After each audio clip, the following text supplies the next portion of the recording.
Good evening and welcome to Q&A. I'm Tony Jones, here to answer your questions tonight. The Minister for Social Services, Christian Porter. Actor, dancer and disability advocate, Kierna Stamell. Liberal Democratic Senator David Leyonhjelm, the Shadow Minister for Infrastructure, Transport and Tourism Anthony Albanese, and La Trobe University's Emeritus Professor of Politics Judith Brett. Please welcome our panel.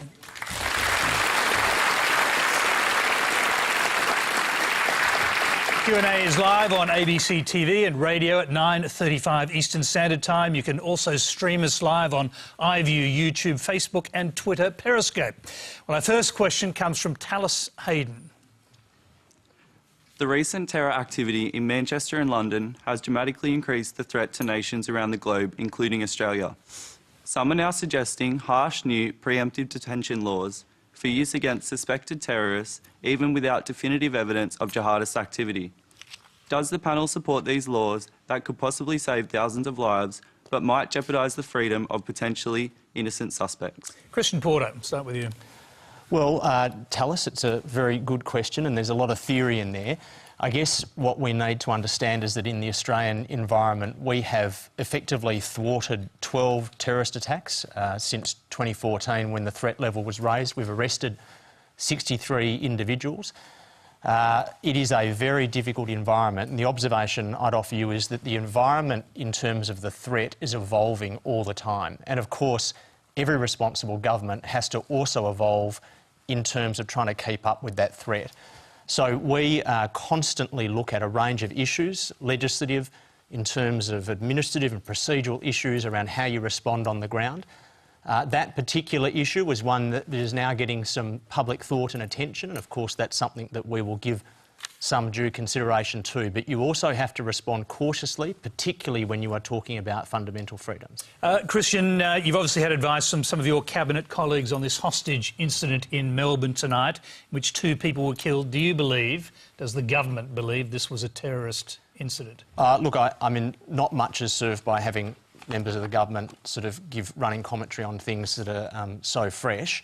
I have received some briefings from one of the National Security Advisors in the Prime Minister's office.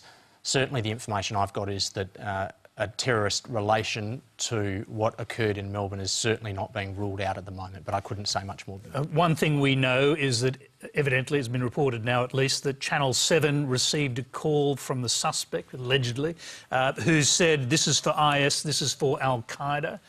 Is that the extent of your intelligence, or is something known about this person? Look, nothing is served by me going into information that I've received, but certainly the Victorian Police are not ruling out this incident being terrorist-related. Again, just a very quick one on the question that we had up there. It's just before we go on to the other panellists. Do you think there is a big constituency in this country, a powerful constituency in your own party for tougher new terror laws? Well, I think you have to constantly reassess what you're doing, not only on the legislative front, but in terms of how you have interface, obviously, between armed forces and tactical response groups on the ground.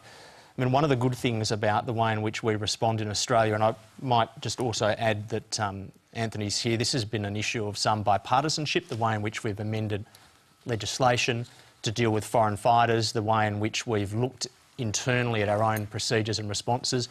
And if you look at the inquiry into the Lindt Cafe siege, we are a country who is absolutely transparent and we scrutinise ourselves in our responses. So I think that that is something that we have to constantly do as the threat evolves.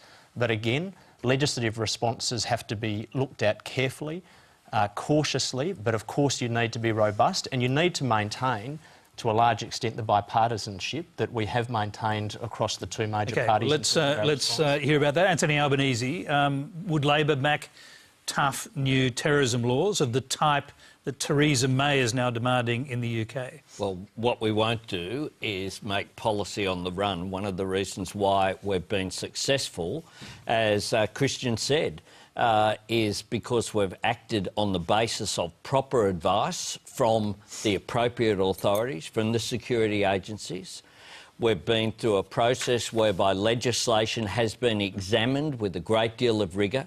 The government's been prepared to change its legislation on the basis of making sure that we achieve, of course, two objectives. The first objective, and the primary objective of government, not a particular government, but government as a whole, is to keep Australians safe. But the second objective as well is to remember that you don't win the struggle against totalitarian fascism of whatever variety, be it Islamic terrorism or any other, by completely giving up your freedoms. So you need to get the balance right. So can I just interrupt you for a moment? Are you suggesting that you would be wary about new control orders? New control orders that, Tony, well, with respect... Let me just finish the point, though. No, with respect, Tony... Yes, go ahead. What I'm going to not do is get a question on Q&A without notice. That's exactly the point. That leads to bad decision-making. What we need to do is to examine precisely what's required, act in a sober fashion, particularly as well. We need to be cautious in the wake of a catastrophic event like occurred in London or in Manchester, of immediately saying, we need to do this right now. We need to make sure that we act appropriately and correctly. We're doing that. We're doing it as well in a bipartisan way. And quite frankly, we've been pretty successful. OK. David Leyonhjelm, what Theresa May is actually talking about is introducing new control orders targeting people who have not yet committed crimes but who are suspected of terrorist activity. Can you imagine something like that happening here? We have them here. We have control orders, and I was rather unhappy about them. I prefer that to preventive detention orders. It's sort of like being on bail or parole, but you haven't committed an offence yet. I'm very unhappy about both of them, but preventive detention orders, I think, is an order of magnitude worse. The thing is, of course, these terrorists, and they're Salafists and Wahhabists from the Sunni side of Islam. So we have to be, specific about who we're talking about. They want to destroy our freedoms. They don't believe in free speech, freedom of association, freedom of worship, all of the things that we regard as fundamental freedoms. If we give them up, they've won. And if we do it to ourselves, it's doubly bad. So I think we have to be very, very careful that we don't allow them to win by default. So preventive detention orders I really hate, and control orders I'm very uncomfortable about, although I had a chat to the security agencies in the Senate or in Canberra recently, and there's worse things than that. You have to wear a bracelet, an ankle bracelet or something like that, I think. But they're also a very effective part of our overall response. And, this government, with the cooperation of the opposition, have strengthened that type of legislative response. Now, it may be that you have to constantly look at these things, and that's likely that you constantly evolve your responses, but you have to do that in a cautious way. And, of course, as you know, David, the way in which control orders and preventative detention orders work is that there are a range of procedural protections built into the legislation. So itself, legislatively, there's a caution built into it, but they are proving to be effective tools. And I think that, again, I'd come back to the point that we have disrupted and prevented 12 significant terrorist attacks in this country since 2014. That is not something that you see on the front page of the paper every day. But that's done through parliamentary process, appropriate legislative responses, outstanding intelligence and law enforcement agencies. And you have to be ever vigilant, as we've seen through experiences overseas in London and elsewhere. OK, can I just interrupt you? I just want to hear from the women on the panel first. Kieran, you've lived in, well, actually, you live in the UK now. Yep. You've lived in Manchester. You've lived in London. Can you imagine the people in those cities reaching a point where, as Theresa May said, the Prime Minister, enough is enough, extremism now needs to be tackled in a totally different way? Well, I personally have found the Brits to be very resilient people. I mean, they've had terrorism historically for a very, very long time and in different forms. So, as a people, they're used to adapting to the threats as historically they've kind of evolved over the years. I find that they stay very open. They're very good at going back to business the next day. That seems to be a very important part of dealing with it. I I don't know. I mean, I was quite shocked when I moved to England in terms of how much CCTV there was everywhere, in terms of always being watched wherever I went. That was something as an Australian I was a little bit surprised by. I mean, I don't know whether or not we've got that much here, but I could see cameras almost on every corner, which was something that was quite new to me when I first went over. I worry a little bit about going down the road of Minority Report, this kind of idea of preemptively, arresting people if we were to sort of go that far. But I don't know. That sort of sounds a little bit like what the Prime Minister's talking. Yeah, I mean, it's hard to judge because you haven't seen. There's a part of me that's like, go see Minority Report and talk about the film. It's a very bad film, by the way.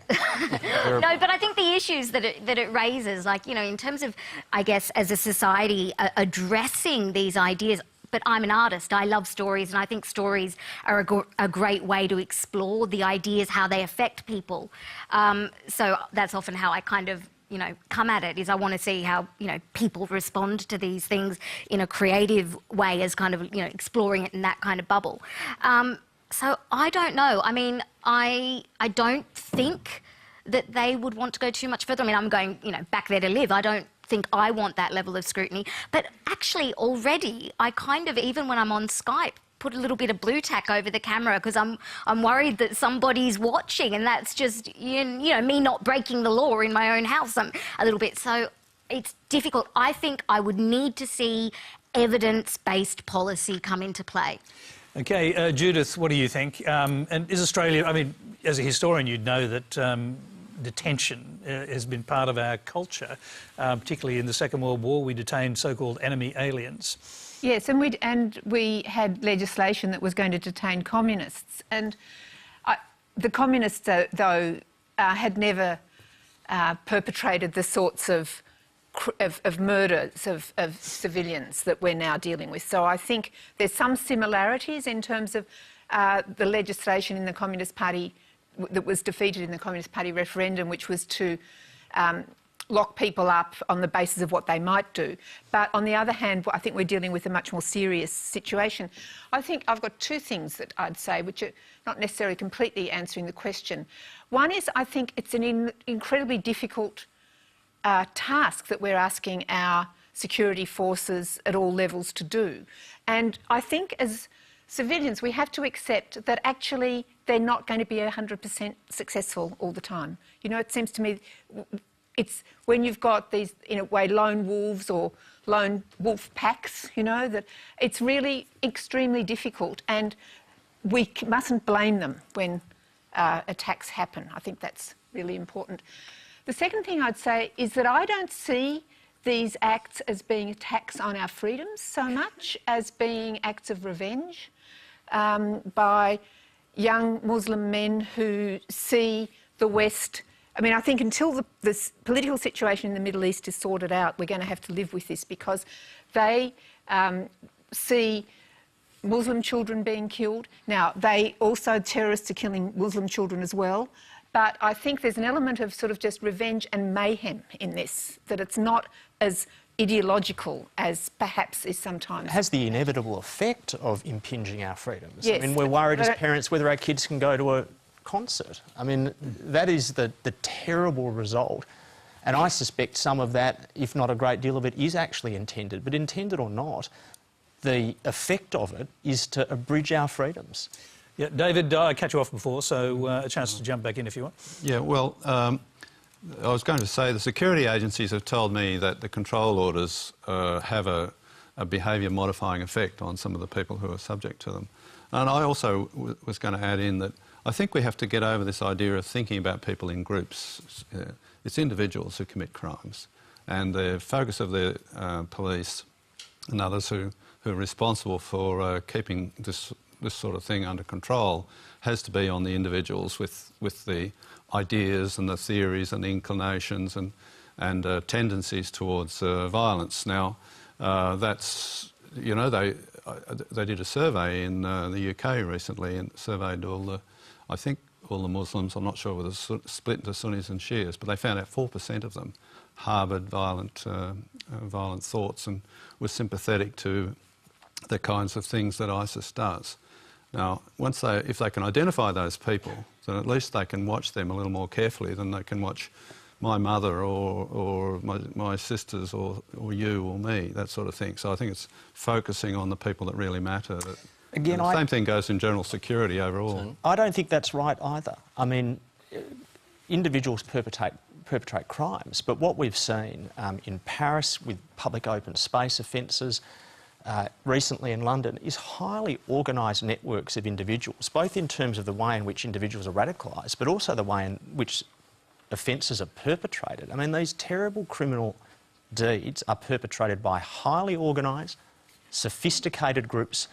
They manage to get weapons, whether they're edged weapons or trucks or semi-automatic weapons, as was the case in France. I mean, our intelligence agencies are dealing with a very high level of sophistication and organisation, both in the radicalisation element of those offences, but also in the way that they play out on the ground. And would this government be prepared to, as Theresa May is calling for, rein in the internet, regulate it globally, work with big internet companies, put pressure on them to close down all the extremist sites? Well, I think that the British Prime Minister's made a very valid point, and I think that our Prime Minister today has endorsed the fundamental notion that there is too much carriage, voluntarily by services like Google and others, of hatred on the internet. Now, whether that be Islamist extremism or anti-Semitism, if you operate the carriage service, surely you must bear some responsibility, at least at an ethical level, to ensure that you are not carrying that sort of hatred over your communications network. Now, that is a matter that we can work as governments with large enterprises who run these carriage networks, but I think that that is a valid consideration and point that we need to develop further. But if you do that, won't it just shift to another methodology? Do you know what I mean? Like, it's not just the internet. You've got gaming where people can communicate with one another while they're playing live games. You've got lots of different ways of actually communicating across, you know, globally, these networks. There's a level on which I actually feel like you can't police everything. It's actually impossible. I mean, you know, there's so much data out there that it's actually potentially really overwhelming, that there's something where I would like to see if a focus slightly shift maybe on trying to prevent the circumstances, you know, which kind of breed people that are resulting and angry and unable to... That's exactly what Theresa May said is happening, of course. These sites are breeding extremism. Are they? I mean, I'm sure that they are to a degree, but I also think that there's a level on which that, you know, they're the meeting places that these, like, I don't know, it's, for me, I'm wondering if it's a little bit sort of chicken and egg where, you know, yes, they're using these sites, but is it also not a way that you can actually then, you know, use those sites to kind of, I don't know, I don't have the answers. It's nonsense. It's like blaming the telephone for a bunch of bank robbers conspiring to rob a bank, you know. It's ridiculous. And I also disagree with the suggestion that these people are sophisticated. They're not. They're actually dickheads, most of them. And that rather downplays the danger they pose. Yeah, they're dangerous. In multiple... They're very dangerous dickheads, but let me explain why I say they're dickheads. Most of them get caught before they do anything damaging. Compare that to drug smugglers, most of whom don't get caught. Let me... Anthony Albanese. Well, I do think it's wrong to downplay what we're dealing with here. This is an ideological movement driven by the Salafists and funded by some states, including some that we have positive relationships with. We need to call that out for what it is. It is dangerous. It is it is propagating hatred of us and our society. And as a result of that, you have people who maybe, you know, there was something wrong with them to begin with, but certainly there are people who are motivated to engage in this activity, which undermines us. That's the negative side. But on the positive side, I think the response of civil society has been quite inspiring in recent times. Right. Whether it be the concert that was held in Manchester today, of 50,000 people just saying, no, we're going to go out and we're going to continue to enjoy ourselves, we're going to enjoy music, we're going to celebrate freedom, whether it be in the UK. Thank goodness the election is happening this Thursday. It hasn't been put off. We're going to celebrate democracy. We're going to encourage people to go out there and vote to determine Britain's future, whoever they vote for. It's important that they vote. And I think out of that has been, I think, a lot of inspirational stories about people providing assistance. The fact that people gathered in Manchester immediately after the tragedy that happened in their main square. So I think the Western society and democracy is resilient, and we need to make sure that we cherish that. OK, we'll leave this one on a positive note. It's time to move along. The next question comes from Lily Greer. Senator Lionhelm, Trump backed out of the Paris Agreement this week, saying it would save jobs and industry in the US. You have recommended that Australia abandons it also.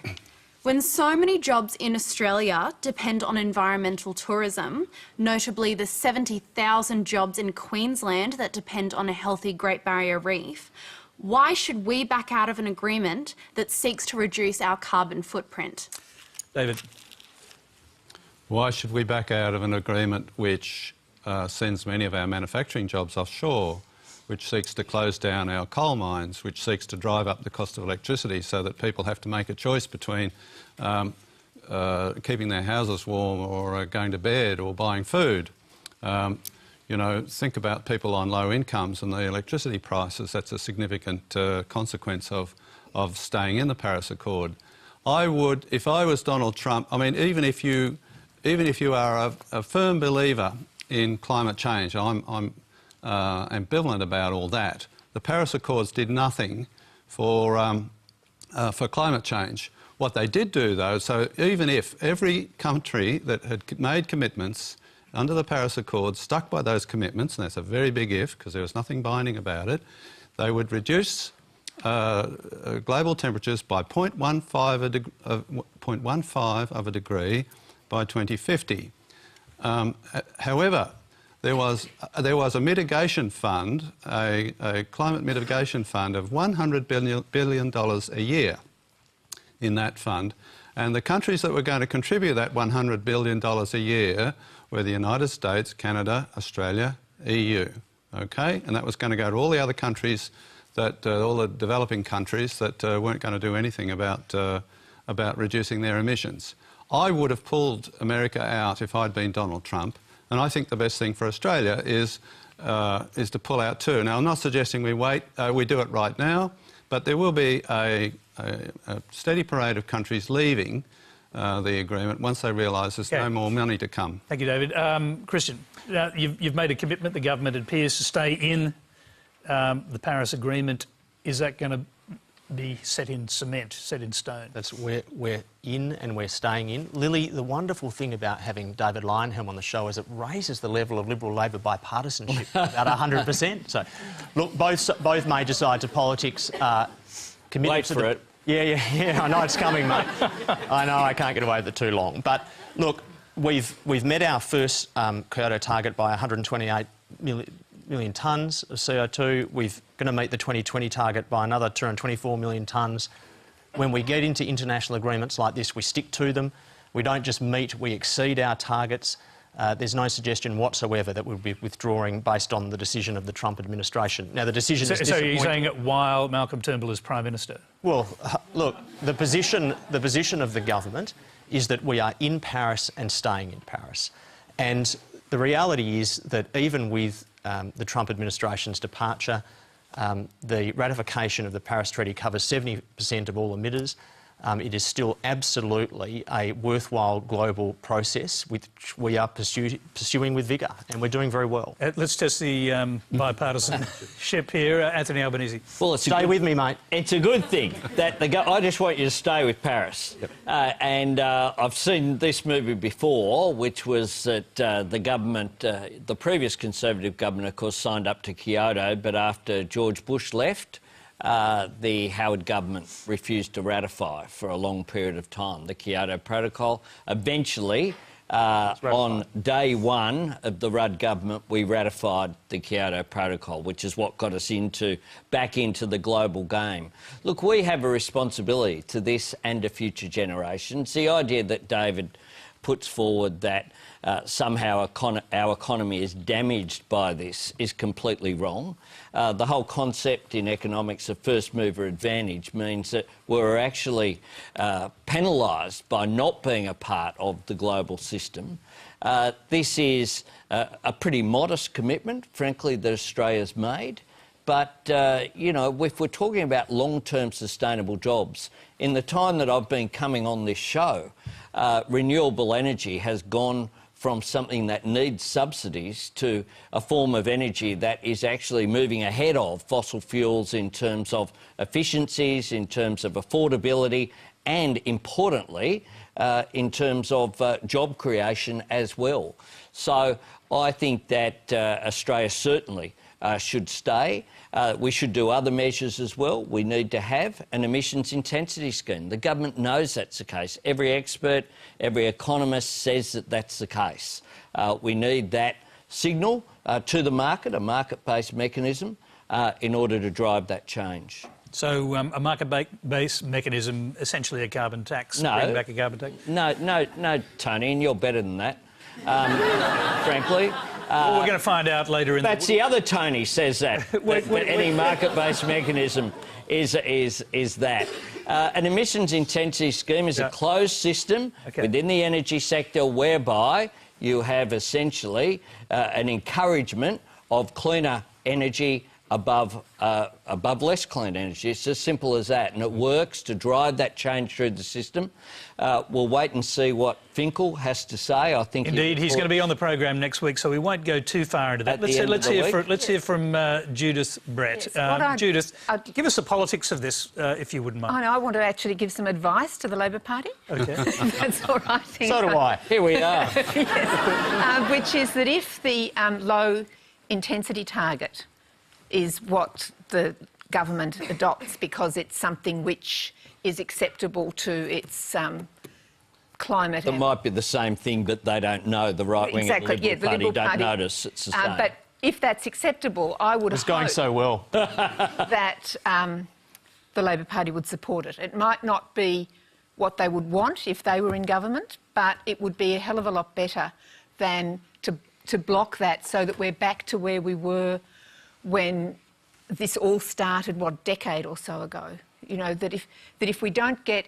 If Labor doesn't get exactly what it wants and the Greens don't get exactly what they want, we've got to get something and then we can move forward. And this is where the distinction between the two major parties exists, right? So our Paris commitment is 26 to 28% decrease on 2005 levels by 2030.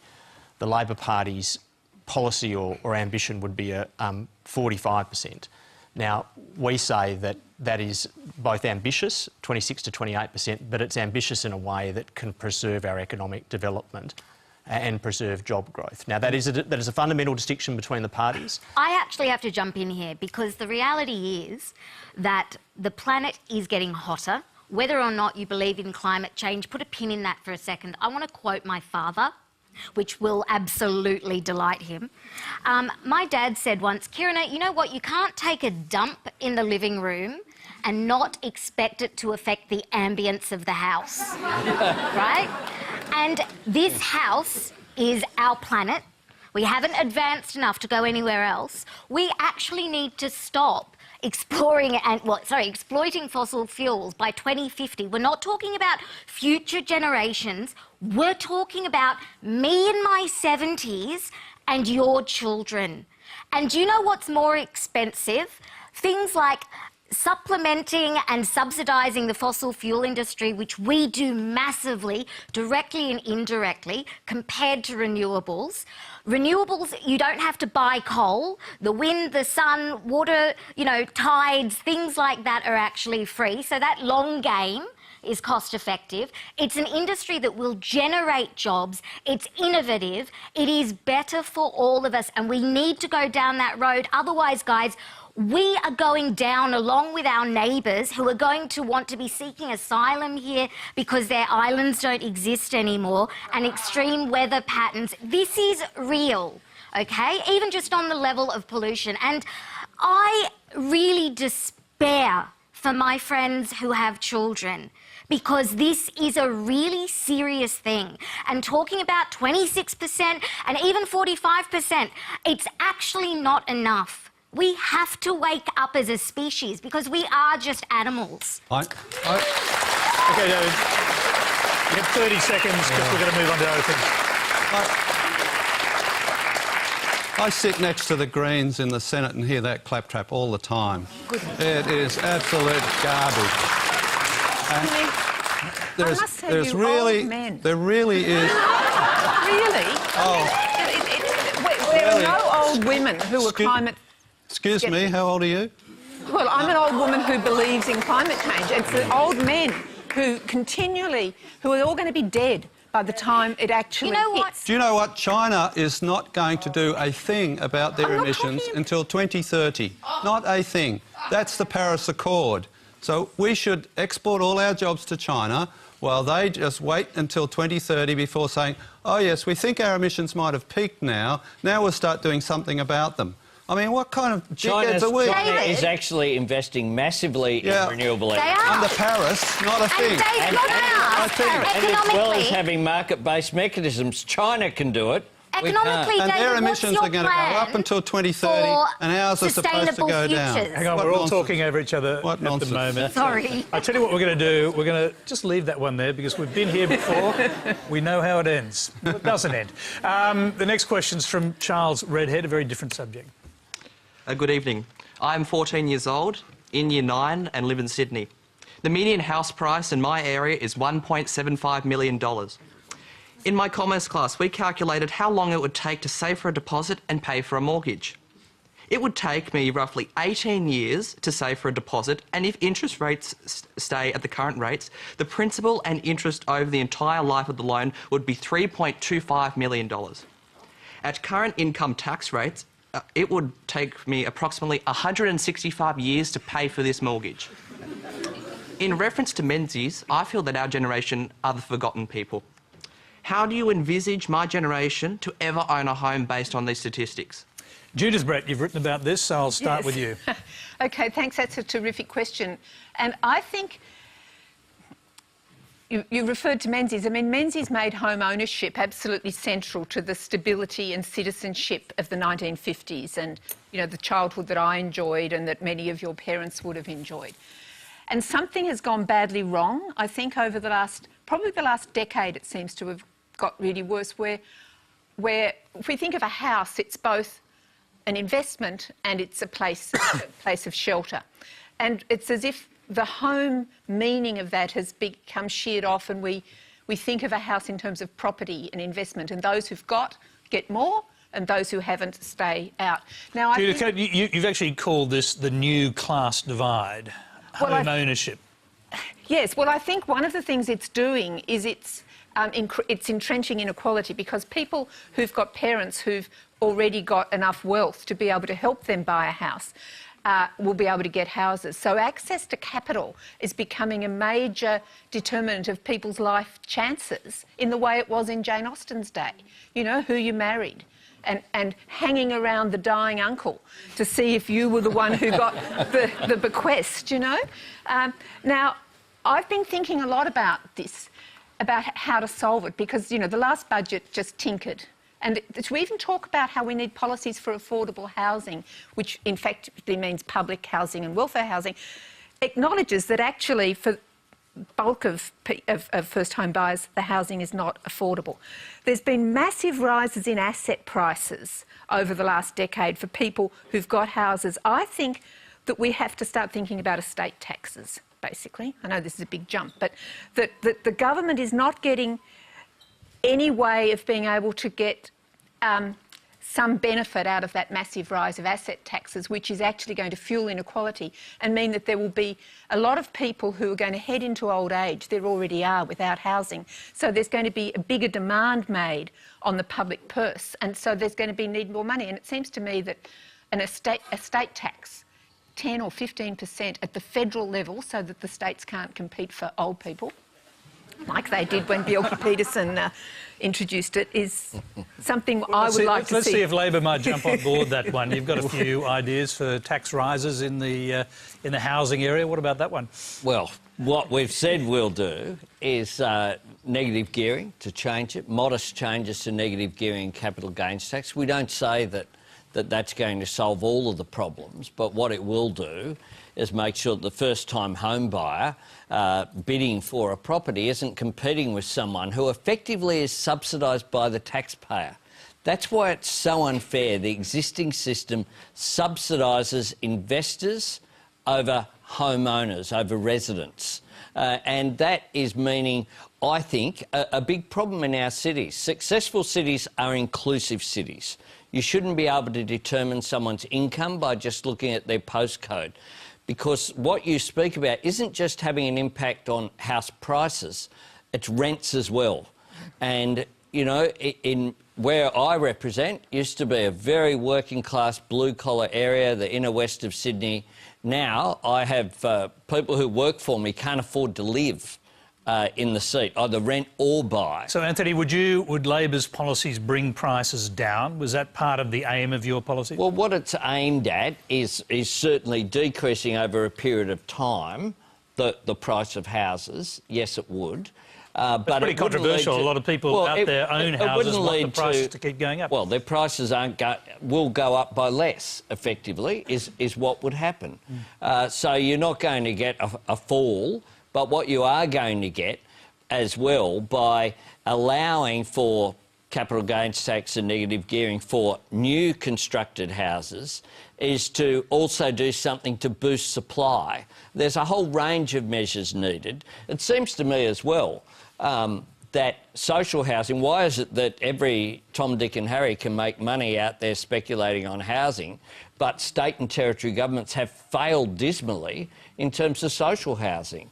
Yeah. And I think there's a way in which they can do that as well. We did some things when we were in federal government that were quite effective as part of the global financial crisis, but we do need to have, I think, a considered debate, because it's becoming more and more urgent, and it's not so much the new class divide, it literally is the generation divide. Let's hear from the government, and then we'll go back to our questioner and hear what he thinks about the government's response.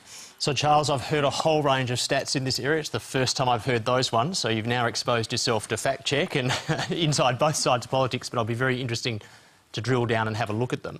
But largely and essentially this is a problem about supply, particularly in a place like Sydney.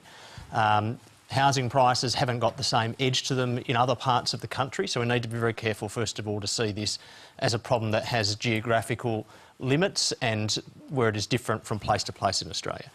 I think that in addressing supply, there are a range of issues in the recent budget. I think it's a little bit unfair to call them merely tinkering. Christian, can I just ask the obvious question, really? Why do you think it's only about supply? When you've got these investment incentives that we were just hearing about in place for a long time that do benefit investors over first home buyers? Well, I don't think it's only about supply, but I think it is essentially about supply. And when you look at the data on this, the calculation is that there's a shortage of about 270,000 units of housing, affordable housing units in Australia. It is essentially a supply problem. The difficulty I have with Anthony's proposition and the Labor position on negative gearing is that there is one absolute rolled gold certainty about what they want to do to negative gearing in terms of its effect on the housing market, and that is people who would otherwise have been investing and who don't get the standard tax incentive will increase their rents.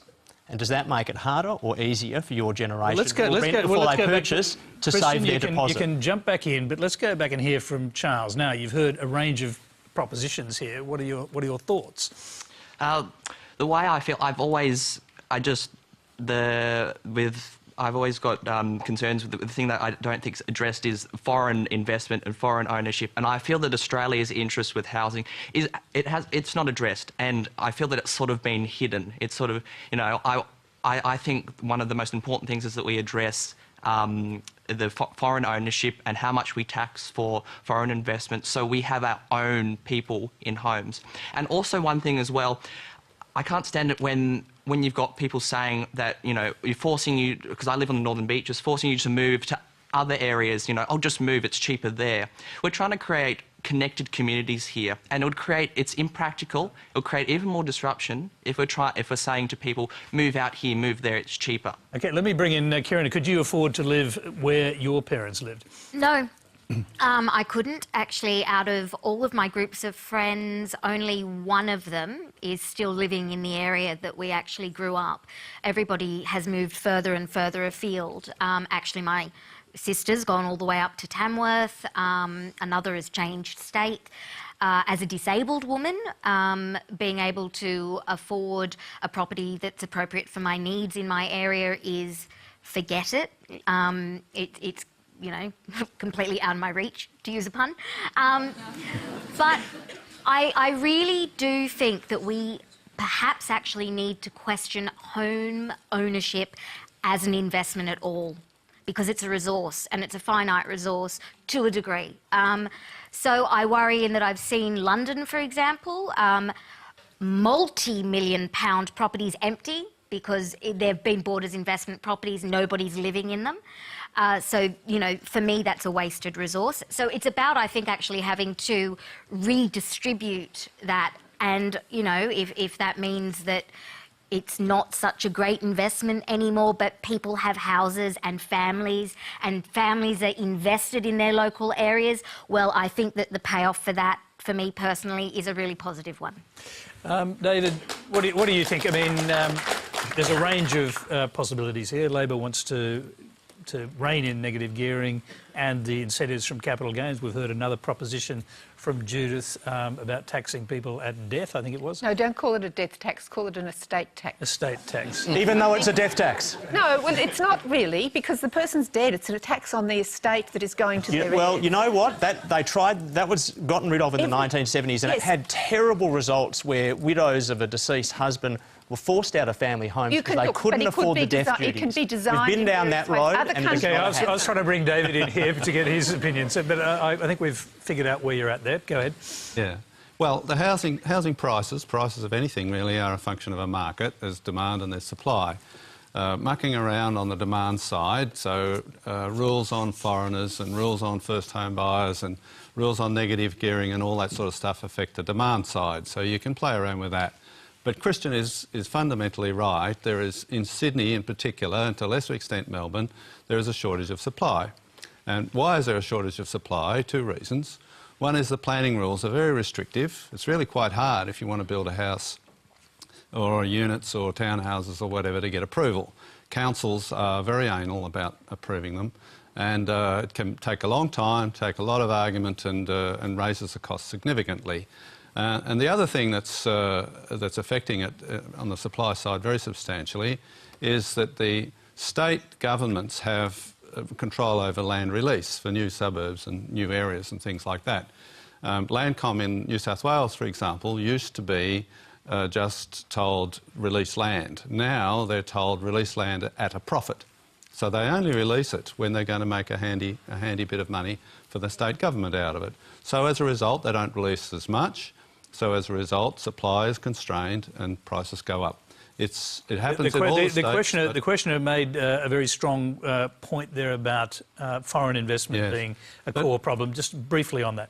Yeah, there are a lot of changes in the last budget that dealt with that vacancy issue and far more stringent. I don't think there's any disagreement from Labor about those changes. So, yeah, it's an issue, but it's being addressed, but it's one of many issues. Yeah, I don't think it will make any difference. And it's not huge when you look at the numbers. No. The truth is it's worth doing. Huge.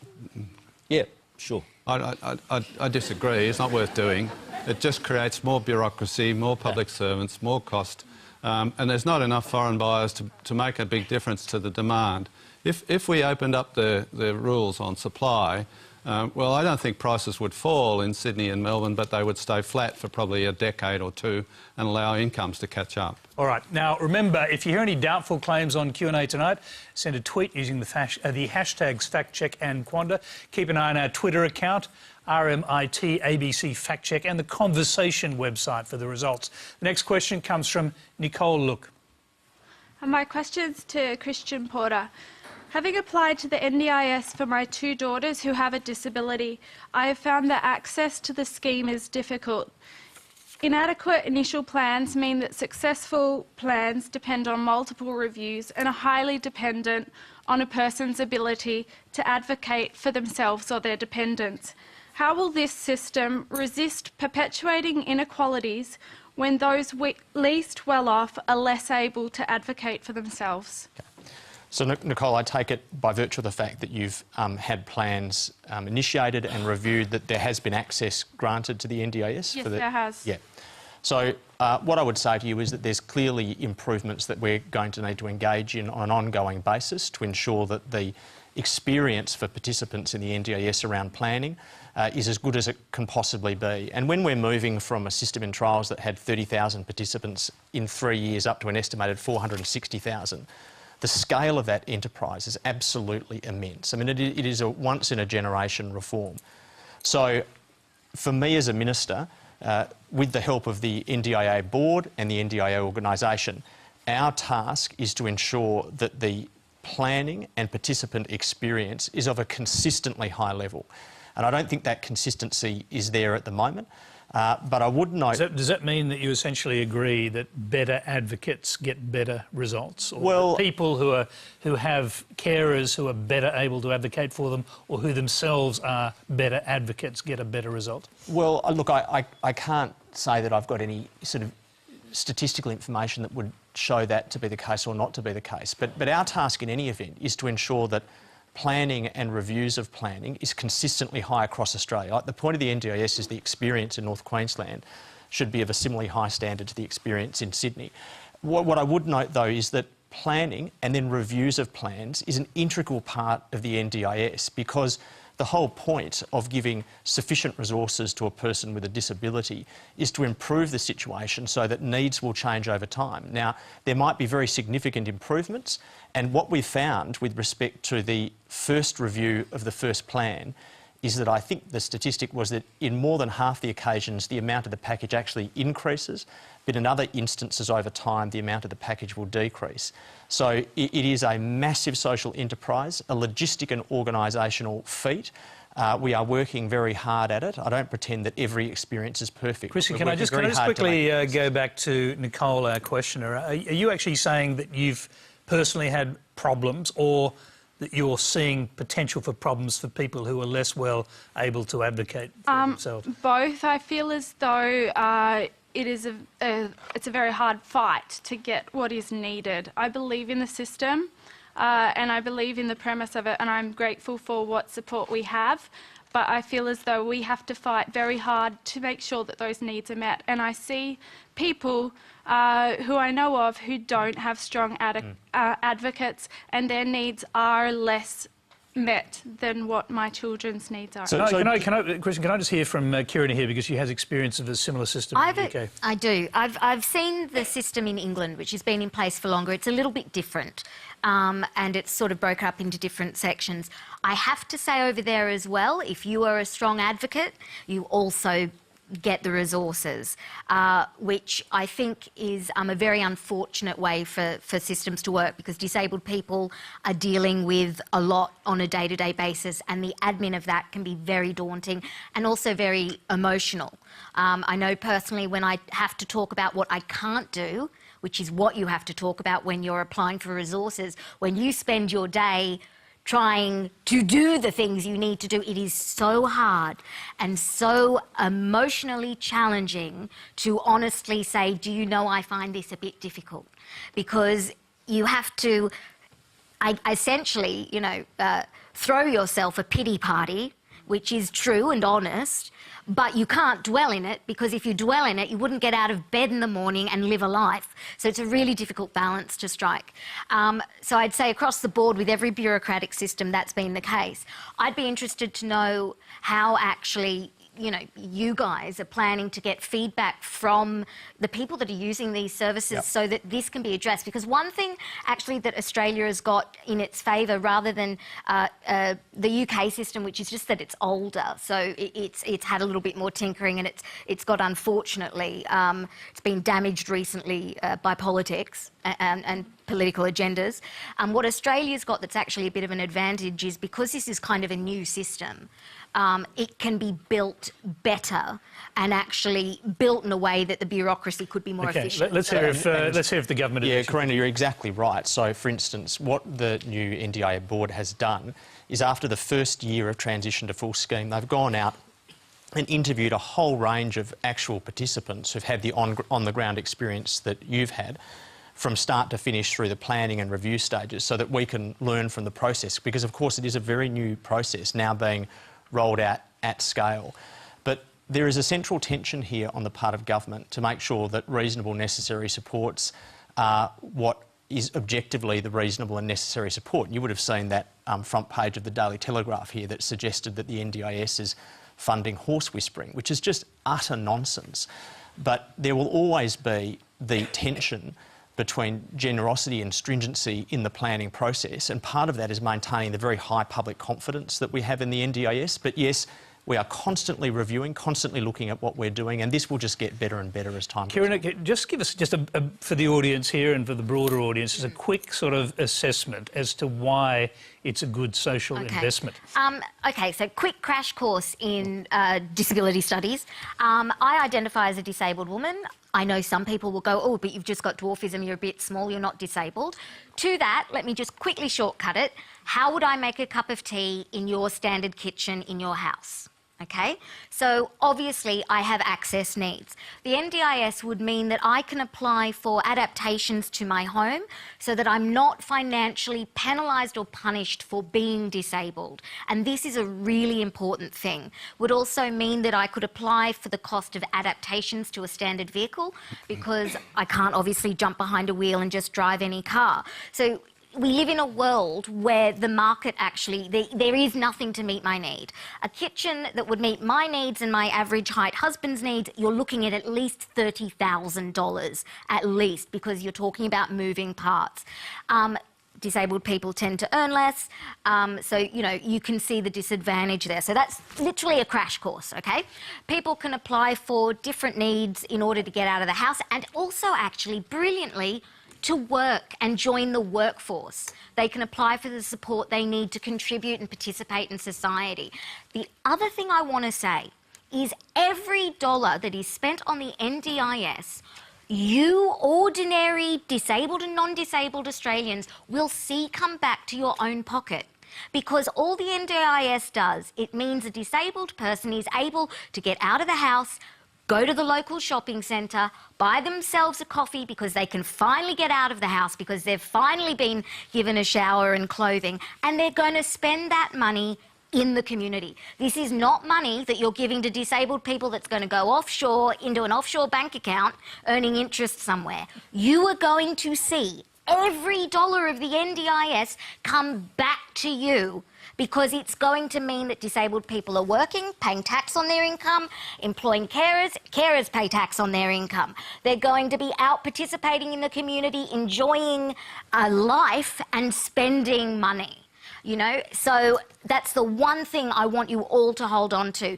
Every pound that England spends on access to work, which is similar, which is, well, overlaps a bit with the NDIS, for every pound, the economy receives £1.48 back. So it actually makes economic sense to give the disabled community access to these resources. OK. I've got to throw... we've got other questions to get to. I'll quickly throw to the other side of politics. Anthony... I think you just nailed it, Karina, frankly. OK. So bipartisanship still exists on the NDIS. There's no sort of little... non-bipartisan elements here. We created it. We created it. We do have this little issue about paying for the last part of it at the moment. No, we created it and we fully funded it. They support it. That's a good thing. It is a good thing for all the reasons that Karina just outlined for everyone. This is something that is uplifting for the nation. OK, let's move on. The next question comes from Joseph Hooper. So the budget revealed plans to introduce a drug testing trial for 5,000 people claiming New Start and youth allowance payments, with those failing being put onto a cashless welfare card and having their welfare payments quarantined. Is this a strategy to vilify the youth and unemployed, to draw attention away from the lack of jobs and growth the government has promised? David, I'll start with you on this. So, drug testing for welfare recipients. Good one to start on, yes. So I'm a libertarian. The Liberal Democratic Party is based on libertarian principles. Our view is mainly don't mess with the way people spend their money. The question is welfare, are you entitled to put conditions on welfare? If you were giving money to somebody to help them out, not expecting them to work for it, just to help them out because they're in trouble, and you said, but I don't want you to spend that on alcohol or smoking or gambling or something like that, you'd be perfectly within your rights, and if the person didn't agree to it, you wouldn't give them the money. So I don't have a problem with the government acting as the intermediary between those of us who contribute via our taxes and the recipients of that money, putting conditions on the receipt of that money as long as they're not working for it, because then it becomes entirely without condition. So I don't mind putting conditions on welfare. Now, so the question is then, should you put conditions such as drug testing on the receipt of the dole, unemployment benefits? I have trouble with that unless the drug is affecting their ability to get a job. I really can't see how marijuana, for example, unless you turn up to an interview stoned, I can't see how it would affect your ability to get a job. And in any case, we are now on the point of, or starting to very slowly, far too slowly, using marijuana for medical purposes. So what happens if you're taking it, to control pain or epilepsy or something like that? You're unemployed, you fail a drug test, you lose your benefits. The only drugs that I think would fall legitimately into that category are the ones that would prevent you from getting a job. OK, Anthony Albanese. Well, I'm concerned about the motive, essentially. Is it a good thing that people are encouraged to get off drugs? Yes, it is. How do you do that? Rehabilitation, programs, intervention. Is there any funding for it arising out of this, or is this just another, Well, it's a pilot program, so you presume that if the pilot goes well, there'll be funding. Well, the funding should be there from the beginning, I would have thought. This came from nowhere, and this government does have a bit of a track record of vilification of people who are receiving welfare benefits, and I'm just concerned that this is the latest instalment of that. And so we'll look at the detail of exactly what the government has planned. It hasn't put it all out there yet, and examine, I guess, how fair income it is and whether it's actually about improving the lives of people who are on welfare and enabling them to get a job, or whether it's just another instalment to say, oh, well, if to press those buttons, if people are on welfare, maybe there's something wrong with them. Maybe it's because they're on drugs. Let's hear from the government. Minister, is this just pressing buttons? Well, it's absolutely about trying to identify underlying problems that create barriers to employment and improve individual lives by transitioning people into employment. And very different from what happens in similar things in the United States. On a first positive test, yes, there'd be income quarantining using card technology. On a second positive test, you'd be assessed by a medical professional that we would pay for, the government, in DHS, and they would devise a treatment plan, and your obligation would be to follow the treatment plan. The point of that is that we absolutely know that rates of drug use amongst unemployed are 2.5 times higher than amongst employed people. The idea that drug use doesn't create a barrier to employment is utter nonsense. For a start, a whole range of employers... There's a bit of drug use in the eastern suburbs amongst employed people in this city, though. I actually have an idea. Why can't you suggest, why don't all the politicians in Parliament do a drug test, as long as this policy is there in place for welfare users? Why don't you guys lead by example? I'm very happy to take a drug test, right? But that decision's not up to me. But look, the fact is that we know that drug and alcohol misuse creates significant barriers to employment. And I tell you what, being in charge of the system happens at the moment with people who use drug and alcohol, and it creates a barrier to employment. We box them up, we pay them a welfare check, and we don't do anything for them. We do not assist anywhere near enough, and we have an almost don't ask, don't tell policy where we do not identify and assist people. So this is a trial for 5,000 people in 3 locations around Australia, designed to try and identify those people whose drug and alcohol misuse is creating a barrier to employment and actually do something about it for the first time. But let me assure you that what the system does now is it sets and forgets you if you've got a drug and alcohol problem. Last year, the number of people using drug and alcohol as an excuse for not turning up to something like a job interview increased by 130% in a year, right? That is not in the best interests of people inside the system. So you identify, you assist, and you do this in a way that is not about stigmatising or vilifying anyone. And the fact is that a whole range of employers in Australia require you to be drug-free. So if you want a job at Linfox or any transport or construction or mining company, the fact is that you'll have to take a drug test. Okay. And when you take that drug test, what happens then if you prove positive? You lose welfare, your life gets worse. We're not taking welfare off anyone, right? Okay, so on a first test, we quarantine. To get better or into rehab. Like, all you can do is have an open door policy where people can walk through that door when they're ready to walk through that door. And I believe as a society, it's our job to support people until they're ready to do that in the hope that one day they will. I mean, to me, this is one of the worst ideas I've ever heard.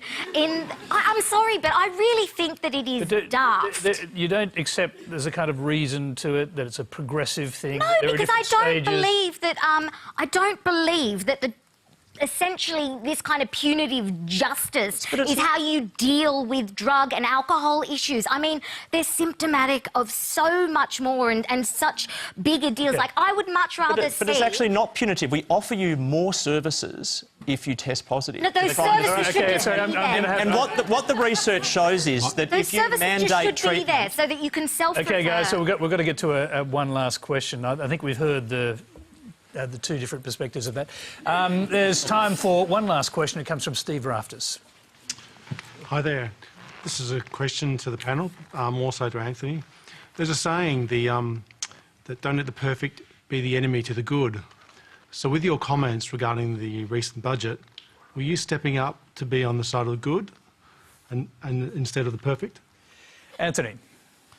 Well, that was a rather obscure question, but... almost Delphic. We're getting sort of into philosophy now.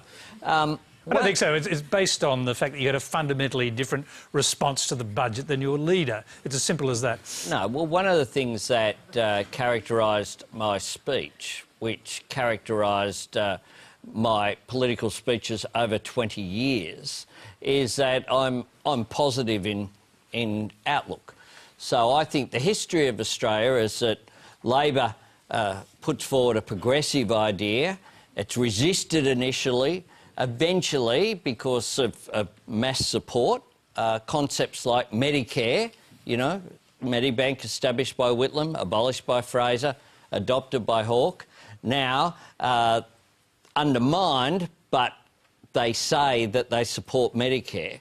What I said in that speech was that along with Medicare, the NBN, compulsory superannuation, a range of things that they now say they support, they are saying they support the NDIS, good thing.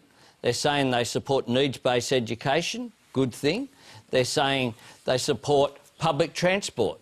The difference is what I also said, though, the second sentence, was that they're not putting it into practice. So it's great that Malcolm Turnbull, I've said this a lot of times, it's good we have a Prime Minister now who supports engagement of the Commonwealth in cities, including support for public transport. It's great that he rides in it and takes selfies on public transport. It's a pity he won't fund them. That's the problem. Okay. And that's the gap. It's like the NBN, they say they support the NBN, but it's a copper-based broadband system rather than a 21st century solution. And on all of these issues, the investment isn't there. Needs-based education is a good thing that they say that's there, but why is it that you're not getting the investment that's required, which we provided when we were in government? Judith, what do you make of the contrasting responses to the budget, say the Shorten and Albanese responses? I've just finished writing a biography of Alfred Deakin, who was an early Prime Minister, and he always said you've got to put policy before party. And it seems to me that that's what the electorate, the citizens, are desperately wanting both sides of politics to do at the moment. And that, for example, just to take one example, the fact that Labor is not prepared to support the needs-based system that has been introduced. It may be imperfect, maybe they would fund it better, but I think it's just extremely disappointing that they're whipping up a sectarian ghost again. And that's why I was asking before about the the lower emissions target, which is not what Labor would have introduced, but at least it's a step along the way. And so I'm really hoping that over the rest of this period of government we'll see a much more cooperative. So are you making the point that Anthony Albanese is on target with the Deakin way of thinking, that Shorten isn't? Well, no, I would hope that Shorten would become on target too. And that Shorten would... I mean, I actually think his approval rating would go up if he stopped being so whining and negative and actually, said, yes, the needs-based system, it's not exactly how we have it, but we've got to start taking steps along the road. So, do you agree with that Shorten assessment? The point is, when you look at... Not at all. And look, most people who commented... not the government. Most people who commented on my speech haven't read it. If they've actually read it, they'll see that this is a distinction without a difference. The fact is that the government has adopted some of the rhetoric of Labor in terms of needs-based education funding, but they're not doing it. Needs-based education funding would not provide for not enough money in Northern Territory public schools, but we get a new for example. system. At least it just wouldn't. OK, I'm going to jump away from you two, because we're going to hear from the rest of the panel, because we're nearly out of time. David, listening to this argument, what do you think? No, I think Shorten was telling Albo was telling the truth. It's a story of Labor having won. It was a Labor budget. Higher taxes and no serious attempt to reduce the deficit is Labor victory. And, I think it's a shame. We've got no real choice in the country anymore. You're going to have to vote for the Liberal Democrats. So, Christian, well, it sounds like you've completely crossed the floor and sort of tried to push Shorten. I mean, we are grinding our way back to surplus. There are still a range of savings measures, no doubt. Many of them will be challenging. No, but what about this notion that you just delivered a Labor budget? Well, here's something that I think is utterly emblematic about the budget, which we've spoken a lot about the NDIS tonight, right? In 2020, there is a $4 billion funding gap in the NDIS, and that grows out cumulatively to $55 billion. And we as a government said that even the most virtuous of programs has to be paid for, and we've suggested a broad-based increase in the Medicare levy of 0.5%. Now, 75% of the shadow cabinet were willing to agree to that. Now, they're not agreeing to that increase in the Medicare levy because they think that there's no funding gap. There is a funding gap. But the Labor Party could not bring themselves to agree to this simple, fair mechanism to fully fund the thing that we all know should be fully funded and should go ahead. So I think that is absolutely emblematic between a government... Didn't they say they'd fund it by not giving a corporate tax cut? Sorry? Didn't they say they'd fund it by not giving a corporate tax cut? Well, what they've said is that they've got a range of revenue-raising measures. They've got a view about reversing small business tax cuts, but none of that they've actually said they would put to the NDIS. This is the fairest, clearest way to fully fund the NDIS. Let's just agree. No, what we've said move on to administer the... What we've said is... You've got 30 seconds and then we close the show. The temporary deficit levy combined with the increase in the Medicare levy above $87,000 actually raises $4 billion but you've already spent your policy on the temporary deficit levy twice. Okay. And this is how we got into this mess in the first time. You can only spend something once in government. That's the golden rule of public finance. I'm going to give the last word to someone who's clearly cut through tonight, Kierna. I want everyone to get behind the NDIS, basically. That's my big thing. It's like I want to see disabled people rise and participate in more panels like this and actually be given the spotlight and a chance to show some leadership. Perfect comment to leave the program. Thank you very much. Thank you. Well, that's all we have time for tonight. Please thank our panel: Christian Porter, Kierna Stamell, David Leyonhjelm, Anthony Albanese and Judith Brett.